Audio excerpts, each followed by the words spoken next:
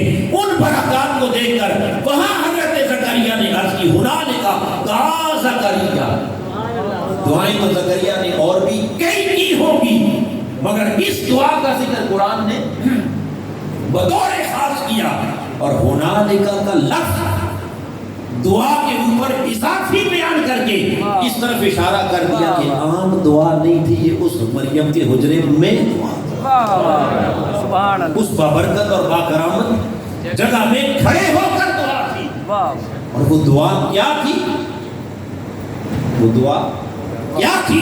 حضرت زکریا نے عرض کی باری تعالیٰ میری عمر بیت چکی ہے، بڑھاپا آ چکا ہے، اگر بغیر موسم کے مریم کو اس حجرے میں تیری بارگاہ سے پھل مل سکتے ہیں، تو کیا تیرے نبی زکریا کو عمر بیت جانے کے بعد بڑھاپے کی عمر میں کیا اولاد کا پھل نہیں مل سکتا؟ اللہ سبحان اللہ سبحان اللہ۔ قال رب هب لي من لدنك ذرية طيبة، سبحان اللہ۔ عرض کی باری تعالیٰ میں تیری بارگاہ سے پاک اولاد کے لیے دعا کرتا ہوں۔ اب دوسری بات، پہلی بات تو اللہ کی ولیہ کی کرامت کا ظاہر ہونا کہ وہاں بغیر موسم کے بند تالے میں غیب سے پھلوں کا اترنا، اور دوسرا وہاں کھڑے ہو کر نبی کا کہنا رب ہب لی من لدنک ذریۃ طیبہ، باری تعالیٰ مجھے اپنی بارگاہ سے پاک اولاد عطا فرما۔ دوسری بات کہ اللہ کے ولی کی چوکھٹ پر کھڑے ہو کر خدا سے اولاد کی دعا مانگ، ولی کی چوکھٹ پر کھڑے ہو کر اللہ سے اولاد کی بولیے دعا مانگنا۔ حاضرین محترم، آج لوگ اس کا تمسخر اور مذاق اڑاتے ہیں، تم دادا صاحب بیٹا مانتے رہو، تم بابا فرید کے پاس، بھائی کوئی مسلمان لا الہ الا اللہ محمد رسول اللہ پڑھنے والا، کوئی صاحب ایمان ایسا عقیدہ نہیں رکھتا کہ اگر اللہ نہ چاہے تو مجھے فلاں ولی بیٹا دے گا، نہیں، ہر ایک کا عقیدہ یہ ہے کہ دیتا کون ہے؟ اللہ۔ اونچا بولیے، پھر بولیے اولاد کون دیتا ہے؟ اولاد اللہ دیتا ہے، مگر کسی اللہ کے ولی کے آستانے پر جا کر دعا مانگنا، داتا کے وسیلے سے مانگنا، خواجہ کے وسیلے سے مانگنا، غوث اعظم کے وسیلے سے مانگنا، حضور کی آل و عترت کے وسیلے سے مانگنا، حسنین کریمین کے سیدہ کائنات کے توسل سے مانگنا کہ باری تعالیٰ یہ تیرے محبوب بندے ہیں یا تیری محبوب بندی، ان کے صدقے کرم کر دے۔ حاضرین محترم، اس جگہ کو وسیلہ بنا کر دعا مانگنا یہ سنت حضرت زکریا ہے۔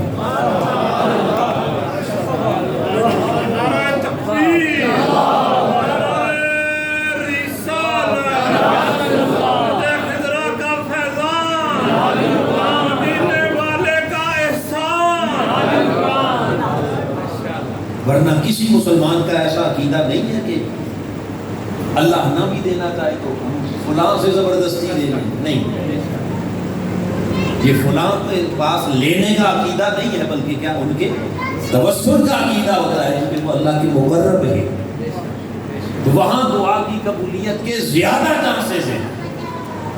کیا یہی عقیدہ ہوتا ہے یا کچھ اور اپنے ایمان سے ہوتا ہے کہ ہم یہاں بھی چلیں دعائیں تو صبح و شام کرتے ہی ہیں، چلیں چلتے ہیں جا کر اللہ کے ولی کے پاس دعا کرتے ہیں، شاید وہاں جلدی قبول ہو جائے، یہی عقیدہ ہوتا ہے۔ جی مسجد بھی وسیلہ ہے، لیکن میں یہ کہہ رہا ہوں کہ ولی کے پاس جا کے دعا مانگنے کے پیچھے عقیدہ کیا ہوتا ہے کہ وہاں دعا مانگنے سے جلد قبولیت ہو جائے گی، جلدی سنی جائے گی، قبول ہو جائے گی۔ کیا یہ عقیدہ رکھنا شرک ہے، خلاف دین ہے؟ مجھے کیوں نہیں؟ اب یہاں ایک بڑی لطیف بات کہنے لگا، اللہ کے نبی نے دعا تو مانگ لی، دعا تو مانگ لی، کہاں؟ اللہ کی ولیہ کے خانقاہ میں، حجرے میں، عبادت گاہ میں کھڑے ہو کر، لیکن جب وہ دعا مانگ لی تو اب اس کی قبولیت کا عقیدہ یہ بھی قرآن میں بیان کیا ہے۔ رب کائنات نے فرمایا فنادتہ الملائکہ وہو قائم یصلی فی المحراب، حضرت زکریا بھی اس حجرے میں کھڑے دعا مانگ رہے تھے کہ خالق کائنات نے ملائکہ کو بھیجا، فرمایا ابھی جاؤ اور جا کر میرے زکریا کو میری طرف سے خوشخبری سنا دو کہ زکریا تجھے بیٹا دے دیا۔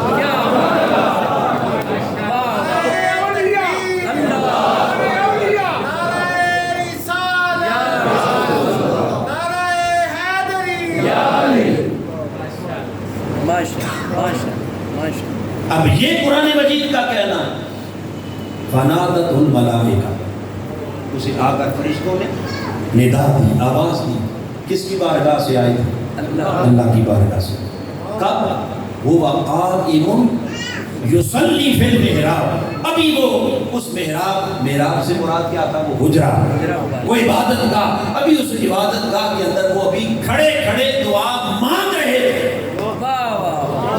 ادھر دعا مکمل نہیں ہوئی، ادھر سے قبولیت کی خوشخبری آ گئی، کیونکہ نبی تھے تو فرشتے آ کر خوشخبری دے گئے۔ اب قیامت تک نہ کوئی نبی ہے اور نہ کسی کو آ کر فرشتے نے کان میں خوشخبری سنانی ہے، مگر رب نے قرآن میں اصول بتا دیا کہ میرے ولی کی چوکھٹ پہ دعا ختم ہونے سے پہلے ہم قبول فرما لیں۔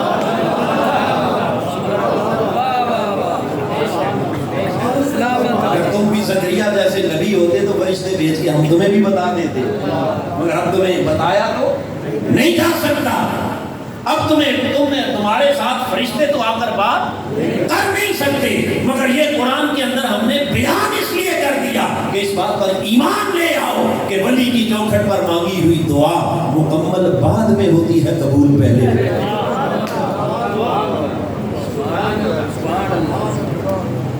اس کی تکمیل سے پہلے اس کو اپنی بارگاہ میں ہم قبول فرما دیتے ہیں۔ تو حاضرین محترم، بس اللہ کے اولیاء کی بارگاہ میں مانگی ہوئی دعاؤں کی قبولیت کا عقیدہ، اور پھر اس قبولیت کے نتیجے میں اللہ کی بارگاہ سے اس حاجت کا پورا ہو جانا، یہ سب اولیاء کی کرامات نہیں۔ اور بولیے، تو میں نے کہا کہ کرامات کا بھی انکار ممکن نہیں ہے، یہ قرآن نے بیان کی ہے۔ اور پھر یہ سارا تذکرہ اب دیکھتے جائیے، ایک ایک چیز کو کون بیان کر رہا ہے؟ خالق کائنات۔ اور یہ ساری جتنی بات بھی ابھی تک میں نے بیان کی ہے، حضرت مریم کی ماں کی دعا سے لے کر حضرت زکریا کی دعا تک، کہاں ایک ماں دعا مانگ رہی ہے اللہ سے، بیٹا مانگ رہی ہے، اس نے بیٹی دے دی، وہ کہنے لگی کہ بیٹا بیٹی جیسا تو بیٹی بیٹے جیسی تو نہیں ہو سکتی۔ اللہ نے فرمایا نہیں، مریم جو ہم جانتے ہیں وہ تم۔ پھر اس نے کہا اچھا تیرے سپرد کرتی ہوں، پھر نبی کو اس کی کفالت میں لگا دیا۔ یہ ساری بات کرتے کرتے ان کی عبادت اور ان کے حجرے تک لے آنا، اور پھر وہاں اللہ کے نبی کا دعا مانگنا، پھر اس دعا کی قبولیت، یہ سارا تذکرہ جس میں نہ کوئی نماز ہے، نہ کوئی روزہ ہے، نہ حج ہے، نہ زکوٰۃ ہے، نہ حرام ہے، نہ حلال ہے، اس سارے تذکرے کو قرآن کہتا ہے ھذا ذکر مبارک، یہ ہے مبارک ذکر۔ افانتم لہ منکرون، کیا تم اس کا انکار کرتے ہو؟ کیا تم اس کا ہے کوئی انکار کی گنجائش؟ یہ تو میں نے صرف ایک مقام ہے سورہ آل عمران، پھر آپ کے نام پر اللہ نے پوری سورت نازل کی سورہ مریم، پھر اس میں اور واقعات کو تفصیل کے ساتھ بیان کیا، اور وہاں اس مقام پر حضرت مریم کی ایک دوسری کرامت قرآن نے بیان کی۔ کون سی؟ اور وہ کرامت اس وقت پیش آئی جب حضرت سیدہ مریم اپنے حجرے سے الگ ہو گئی، اذن تبذت من اہلھا مکانا شرقیہ، مشرقی حجرے کے اندر جا کے بند ہو گئی، اور حضرت سیدنا عیسیٰ علیہ السلام کی ولادت کا وقت آ گیا۔ وقت ولادت عیسیٰ، حضرت مریم سلام اللہ علیہا تنہا تنہا ہے، آپ کا ساتھ دینے والا بولیے وہاں کوئی نگہبانی کرنے والا، آپ کی خدمت کرنے والا کوئی نہیں، اکیلی ہے خدا کی بارگاہ میں۔ اس لمحے رب کائنات نے ارشاد فرمایا کہ اے میری مریم، یہ دیکھ تیرے سامنے کھجور کا خشک تنا، کیا ہے؟ اونچا بولیے، اور اونچا بولیے، کھجور کا خشک تنا ہے۔ رب نے کہا فَحُزِّي إِلَيْكِ، اس خشک تنے کو پکڑ کے جھنجھوڑ، تُسَاقِطْ عَلَيْكِ رَطَبًا جَنِيًّا، آج اس لمحے تیری خدمت کے لیے اگر کوئی نہیں تو اس خشک تنے سے ہم تیرے لیے تازہ کھجوریں بھیجیں۔ اس خشک تنے سے تیرے لیے کیا؟ کھجوریں۔ یہ قرآن ہے۔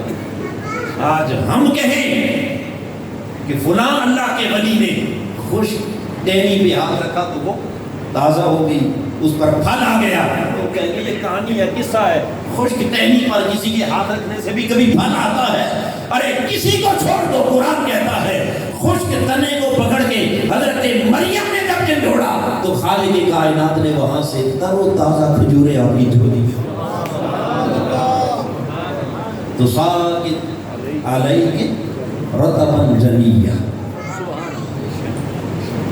اب اگر خشک کھجور کا تنا ہو اور اسے کوئی اللہ کا بندہ، نبی نہیں، گئے تھے نبی، اس کو پکڑ کے کھینچے اور پھر اس خشک تنے پر تازہ کھجوریں آ جائیں اور وہ خود اتر کر اس کی جھولی میں آ جائیں، تو مجھے بتائیے کہ کرامت نہیں تو اور کیا ہے؟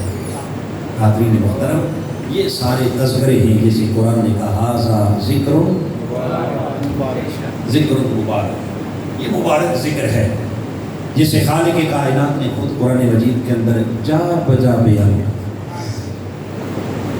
یہ تو تذکرہ تھا حضرت سیدہ مریم سلام اللہ علیہ،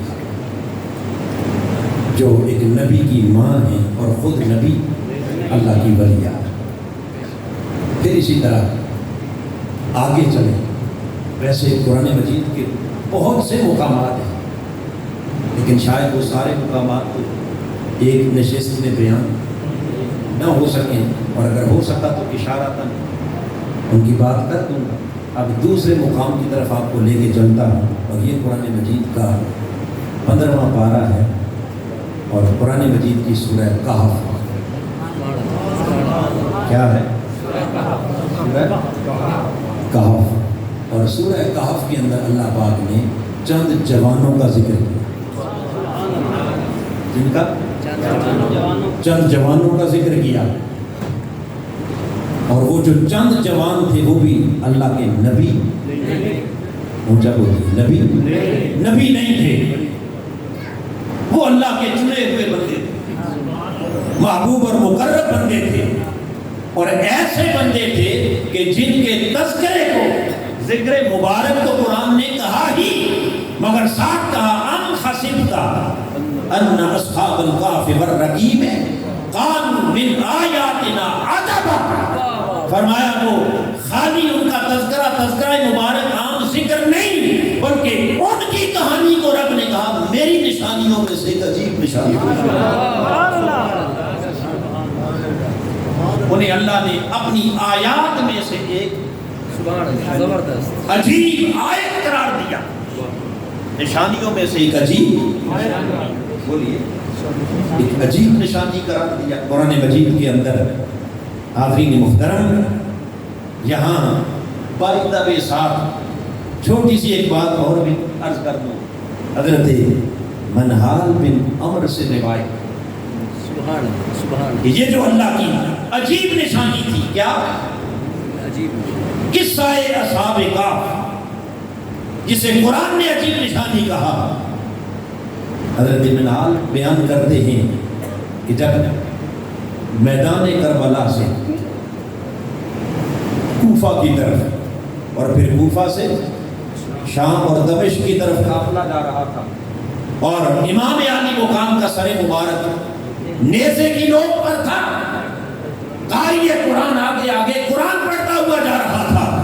جب قرآن پڑھنے والا اس آیت پر پہنچا ان اصحاب الکہف والرقیم قالوا من آیاتنا عجبا، کہ اصحاب کہف کا قصہ اللہ کی نشانیوں میں سے عجیب نشانی ہے، تو یہاں حضرت منہال کہتے ہیں امام علی مقام کا کٹا ہوا سر نیزے کی نوک سے بول پڑا، کہا بل قتلی وحمل راسی عجب من اصحاب الکہف والرقیم، اے اصحاب کہف کا قصہ بے شک اللہ کی عجیب نشانی صحیح، مگر قرآن پڑھنے والے ادھر دیکھ، ہمارے سر کا کٹ جانا اور نیزے کی نوک پہ چل کر قرآن سننا، یہ اللہ کی اس نشانی سے بھی عجیب تر نشانی۔ اللہ سبحان اللہ، نعرہ تکبیر، نعرہ رسالت، نعرہ حیدری، عظمت و شان اہل بیت، سبحان اللہ، یہ اس سے بھی عجیب تر نشانی ہے۔ پتا چلا کہ اس عجیب نشانی کے اندر اللہ نے اصحاب کہف کی کرامات کو بیان کیا، اور نواسہ رسول نے جاتے جاتے نیزے کی نوک سے اعلان کر دیا کہ ان کی کرامتیں تو ہوں گی، ذرا حسین کی کرامت بھی دے۔ نواسہ رسول کی کرامت بھی دیکھ لو۔ اس کا مطلب یہ ہے کہ یہ ہمارے ساتھ جو کچھ ہوا یہ کوئی بے کسی اور بے بسی کی وجہ سے نہیں ہوا، بے کسی اور بے بسی کی وجہ سے بولیے نہیں ہوا۔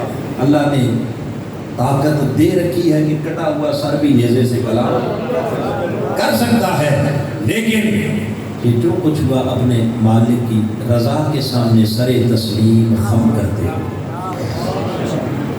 یہ محمد بخش صاحب عارف کھڑی رحمۃ اللہ فرماتے ہیں جنہاں دکھاں وچ دل بر راضی، جنہاں دکھاں وچ دل بر راضی، سکھ انہاں تھی وارے، دکھ قبول محمد بخشا پر راضی رہ بھی پیارے۔ یار منانا اتنا آسان کام نہیں۔ اس ایک واقعہ میں خیر کئی حوالوں سے وہ تربیت کر گئے، اس وقت موضوع وہ نہیں ہے۔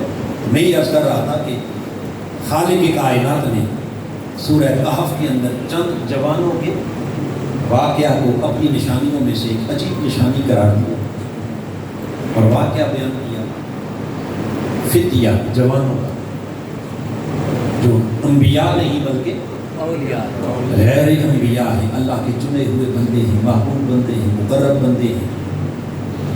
اور اس واقعہ کو بیان کرتے ہوئے خالق کائنات نے فرمایا کہ جب وہ بندے اپنے رب کی رضا کی خاطر ایک ظالم بادشاہ سے اس خوف کے مارے کہ وہ اپنے ظلم اور جبر کی بنا پر کہیں ہمیں اپنے دین سے برگلا نہ، کہیں ہماری شمع ایمان بجھ نہ جائے، اور ان کا دین مذہب کون سا تھا؟ عیسائیت، عیسائی مذہب کے پیروکار تھے۔ پتا چلا کہ وہ اولیاء امت عیسوی کے اولیاء تھے، امت محمدی کے اولیاء نہیں تھے۔ تو لہٰذا وہ اپنا دین بچانے کے لیے انہوں نے ہجرت کی، گھر چھوڑ دیا، آرام چھوڑ دیا، اہل و عیال چھوڑ دیے، کاروبار چھوڑ دیا، اپنی راحت چھوڑ دی، اپنا سکون، سارا کچھ چھوڑ چھاڑ کر گھر سے نکل گئے۔ کس کے لیے؟ دکھ قبول محمد بخشا، راضی رہنی، اپنا آرام، بستر، گھر، کاروبار، ہر شے بولیے ہر شے چھوڑ دی، نکل کھڑے ہوئے جنگل کی طرف۔ کہا سب کچھ لٹتا ہے تو لٹ جائے مگر ایمان بچ جائے، دین بچ جائے۔ اس دین کو بچانے کے لیے، ایمان کی حفاظت کے لیے جنگل میں چل پڑے۔ اب نہ کوئی آگے منزل ہے، نہ کوئی خبر ہے کہ کدھر جانا ہے، کہاں ٹھہرنا ہے، کدھر رہنا ہے۔ ہم جب دین کے لیے بلایا جاتا ہے تو پہلے سوچتے ہیں کہ کریں گے کیا، پیچھے کیا بنے گا، کل کا کیا بنے گا، فلاں معاملہ کیسے چلے گا۔ اور جو اس کی ذات پر توکل کر کے نکل پڑتے ہیں وہ نہیں دیکھتے کہ آگے کیا ہونا ہے۔ انہوں نے کہا سب کو چھوڑ دو، جو لٹتا ہے لٹ جائے مگر دین بچ جائے، ایمان بچ جائے۔ سودا کر لیا کس کے ساتھ؟ اپنے کے ساتھ نکل گئے کہاں؟ جنگل کی طرف۔ اور جنگل میں چلتے چلتے قرآن کہتا ہے کہ ایک مقام آیا، ایک غار آئی۔ کیا آئی؟ کہف عربی زبان میں غار کو کہتے ہیں۔ تو چلتے چلتے غار پہ پہنچے اور نہ جانے کتنا سفر کر کے اس غار تک کیسے پہنچے تھے، کتنی تھکاوٹ ہوگی، آخر انسان تھے۔ اس غار میں پہنچ کر انہوں نے سوچا کہ چلو تھوڑی دیر، اب ہم اس ظالم کی دسترس سے نکل چکے ہیں، اب تھوڑی دیر اس غار میں کیا کرتے ہیں، آرام کر لیتے ہیں، سستا لیتے ہیں، پھر آگے دیکھیں گے کرنا کیا کرنا ہے اور کیا نہیں کرنا۔ اب یہاں تک ایک بات کلیئر ہونی چاہیے کہ انہوں نے جو کچھ کیا تھا کس کے لیے، تو سب کچھ چھوڑ چھاڑ کے اس غار میں پہنچ گئے۔ تھوڑی دیر کے لیے انہوں نے کہا کہ آرام کر لیں۔ اب آرام کے لیے جو اس غار میں رکے تو یہاں خالق کائنات کا قرآن پڑھی۔ رب کائنات نے فرمایا اس غار میں آ کر تھوڑی دیر سستانے کے لیے جب وہ لیٹ گئے، ادھر وہ جوان لیٹے، ادھر رب نے کہا فَضَرَبْنَا عَلَىٰ آذَانِهِمْ فی الکہف سنین عددا، جب وہ اس غار میں آ کر لیٹے تو ہم نے اپنے دست قدرت سے ان کے کانوں پر تھپکی دے کے انہیں سلا دیا۔ سبحان اللہ سبحان اللہ، زبردست۔ اب یہ کوئی ابھی تک میں نے آپ کے سامنے کوئی تفسیر کا حوالہ بولیے، کسی امام کا حوالہ، کوئی تشریح نہیں کی قرآن کی، یہ قرآن کے لفظ ہیں اور ان کا ترجمہ۔ فَضَرَبْنَا عَلَىٰ آذَانِهِمْ فِي الْكَهْفِ سِنِينَ عَدَدًا، ہم نے اس غار کے اندر آ کے لیٹنے والوں کے کانوں پر فَضَرَبْنَا، ہم نے خود تھپکی دی۔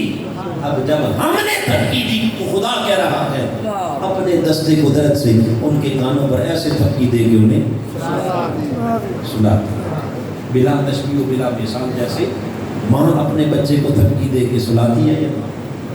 کبھی یہ منظر آپ نے دیکھا کرو؟ اونچا بولیے جی۔ بچہ کتنا بے چین کیوں نہ ہو، بے قرار، لیکن جب ماں ایسے سینے سے لگا کے تھپکی دیتی ہے تو وہ کیا سکون کی نیند سو جاتا ہے۔ ارے ماں کی تھپکی میں اگر اتنا سکون ہے تو جن کے کانوں پر خدا نے تھپکی دی، جن کے کانوں پر رب کائنات نے تھپکی دے کے سلایا، ذرا خود سوچئے ان کے سکون کا عالم کیا ہوگا، ان کی راحت کا عالم کیا ہوگا، ان کے چین اور ان کے قرار کا عالم کیا ہوگا۔ اس کا اندازہ یہاں سے لگا لیں کہ جب رحمان نے اپنے دست قدرت سے تھپکی دے کے سلایا تو پھر ایسی گہری نیند سوئے، قرآن کہتا ہے 309 سال تک سوئے۔ کتنا زیادہ؟ 309 سال تک سوئے رہے۔ اب ہے کوئی انسانی تاریخ کے اندر ایسا تصور کہ کوئی بندہ 3 صدیوں تک سویا ہے؟ بولیے، انسانی ہسٹری میں ایسی کوئی بات آپ کو ملتی ہے کہ کوئی سویا ہو اور ایسا سو گیا کہ بس 3 صدیاں آنکھ ہی نہیں کھلی ہوگی؟ تو کیوں نہیں کھلی؟ سلایا کس نے؟ تھپکی کس نے دی؟ کیا لذت ہو، کیا کیف ہوگا اس تھپکی میں، اس دست قدرت میں کہ جس میں، اور ایسا کیوں نہ ہوتا، وہ بڑا لجپال ہے، وہ بڑا کریم ہے۔ کاش ہم اس سے اپنا تعلق جوڑ کے دیکھیں، اس کی ذات پر کوئی بھروسہ کر کے دیکھیں، کوئی اس سے اپنے من کی تار جوڑ کے دیکھے۔ وہ کہتا ہے تو میری خاطر سب کے چھوڑ کے آیا ہے، اور ہم تجھے جنگل کی ایک ویران غار کے اندر ایسی تھپکی دے کے سلائیں گے 3 صدیوں تک ہم کی نہیں۔ تمہاری نیند کو بھی ہم ایک عجیب داستان بنا دیں گے، تمہارے سونے کو بھی اپنی قدرت کی نشانیوں میں سے ایک نشانی بنا دیں۔ 309 سال تک بولیے، یہ نیند بھی کیا تھی؟ بولیے اونچا بولیے۔ اچھا، یہ نیند تو ہوگی کرامت۔ اب جب 3 صدیوں کے لیے اللہ نے سلا دیا تو اس سلانے کے بعد اگلی بات قرآن نے اس سے بھی آگے کی، اور وہ کیا ہے؟ فرمایا جب اس کھلی غار میں سو گئے نا، نہ کوئی آگے پردہ ہے نہ دروازہ ہے، تو ڈائریکٹ غار کا منہ بھی شمالاً جنوباً اس انداز میں تھا کہ جب سورج نکلتا تھا تو تب بھی ڈائریکٹ شعاعیں آنے کا اندیشہ تھا، اور جب سورج غروب ہونے لگتا تو تب بھی اس کی روشنی، اس کی کرنیں غار میں پڑتی تھی۔ اللہ پاک نے فرمایا کہ ہم نے سلا تو دیا، اب اس نیند کے دوران تمہاری راحت اور تمہارے آرام کا بھی اہتمام کرنا ہے۔ اور کیا اہتمام کرنا ہے؟ تاکہ سورج بھی تمہیں ڈسٹرب،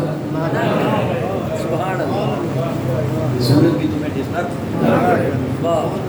اب ایک اہتمام تو یہ ہو سکتا تھا، یہ بات قابل غور ہے، ایک اہتمام تو یہ ہو سکتا تھا کہ اس کھلی غار میں پڑے تھے تو اللہ پاک اوپر سے چٹان سے کوئی پتھر سے کھا کر اس غار کے آگے کر دیتا، پردہ ہو جاتا، وہ آرام سکون سے سوئے رہتے، کوئی ڈسٹربنس نہ ہوتی، سورج کی روشنی انہیں تنگ نہ کرتی۔ یہ کام بھی ہو سکتا تھا مگر اس نے کہا اگر پتھر سے دا دیا ہم نے میرے عاشقوں تمہاری آرام کا تو اہتمام ہو جائے گا، مگر بعد والے عقل والے وہ کہیں گے تو خود ہی پتھر سے رکھ کے آ جاتا ہے، اس میں کون سی کمال کی بات ہے، اس میں یہ کون سی کرامت ہے، کون سا کمال ہے؟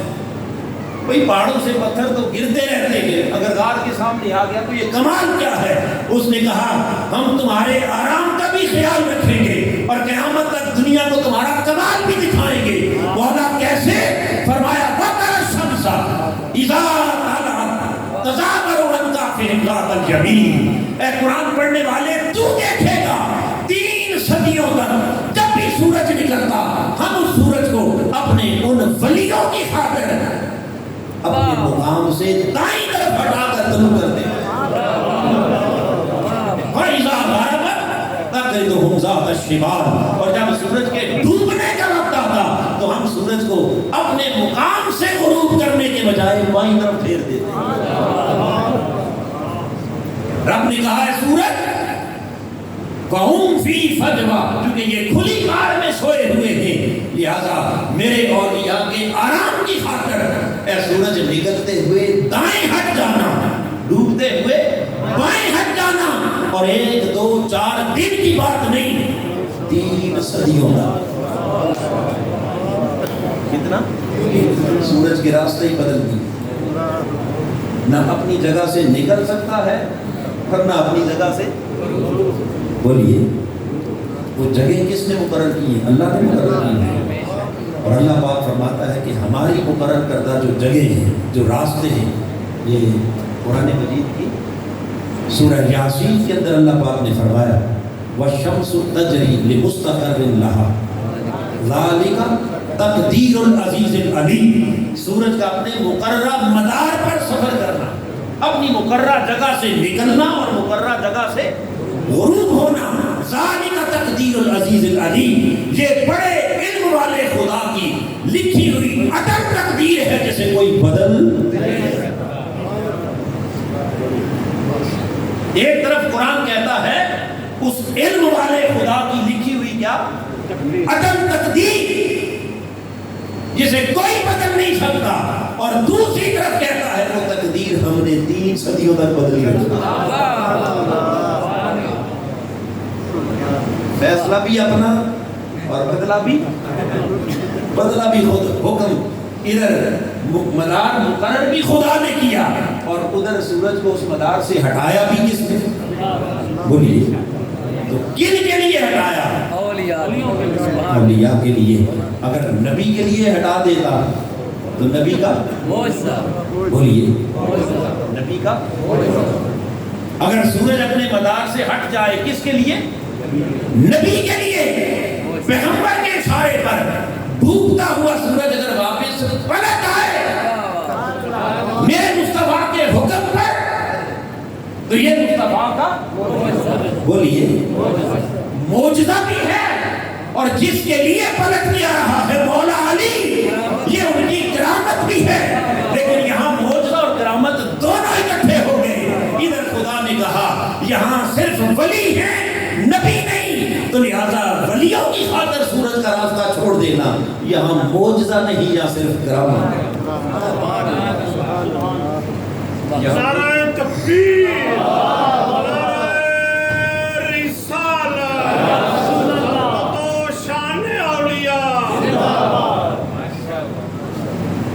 یہاں خالی کرامت ہے، معجزہ، اور ادھر اپنے محبوب کے اشارے پر جب سورج کو اپنے مقام غروب سے لا کر پھر مقام عصر پر کھڑا کیا، مقام عصر پر کھڑا کیا، تو وہاں چونکہ 2 ہستیاں ہیں، کتنی 2 ہستیاں ہیں، ایک نبی ہے اور ایک ولی ہے، اور نبی بھی وہ جو امام الانبیاء ہے اور ولی بھی وہ جو مولا کائنات ہے۔